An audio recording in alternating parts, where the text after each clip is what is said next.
کان کھول کر سنو، اس زمین پر علماء پر جو بھی حملہ کرنے کا ارادہ کرے گا تو سلیمان شاہ کا بیٹا ارطغرل ان پر جلاد بن کر برسے گا۔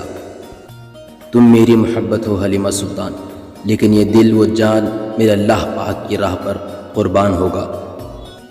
شان اور شوکت تم رکھ لو، ہمارے لیے شہادت ہی کافی ہے۔ جب تک ہم اللہ کے راستے پر ثابت قدمی سے چلتے رہیں گے تب تک کوئی بھی ہمیں جھکانے کی ہمت نہیں کر سکے گا۔ ہم خیانت اور دھوکے سے کوئی کامیابی حاصل کرنے کے بجائے موت کو ترجیح دیتے ہیں۔ اگر آپ کا دل خالص و پاکیزہ ہے تو دنیا کی کوئی شیطانی قوت آپ کا محاصرہ نہیں کر سکتی۔ ہم اپنی طرف بڑھنے والے ہاتھوں کو خالی نہیں لوٹاتے، دوستی کا ہاتھ ہو تو ملا لیتے ہیں، دشمنی کا ہاتھ ہو تو کاٹ دیتے ہیں۔ میرا تلوار چلانے کا مقصد تو صرف اور صرف انصاف کو قائم کرنا ہے۔ کسی محل کی دیواریں اتنی مضبوط نہیں ہیں کہ اللہ کی طاقت کا مقابلہ کر سکیں۔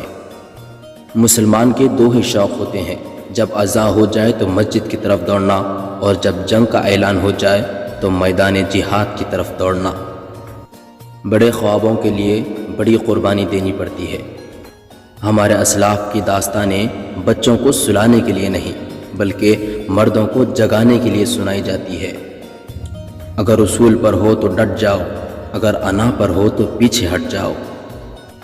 گیدڑوں کی حکمرانی اس وقت تک قائم رہتی ہے جب تک شیر واپس نہیں آ جاتے۔ انصاف کے لیے اکیلے لڑنا پوری دنیا کا سلطان بننے سے بہتر ہے۔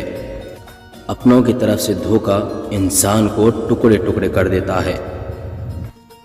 جب آپ کی جان کو خطرہ ہو تو صدقہ دے کر جان بچائے، مگر جب دین کو خطرہ ہو تو اپنی جان دے کر دین بچائے۔ مسلمان اللہ کے علاوہ کسی سے بھی رحم کی بھیک نہیں مانگتا، چاہے وہ موت کے دہانے پر ہی کیوں نہ ہو۔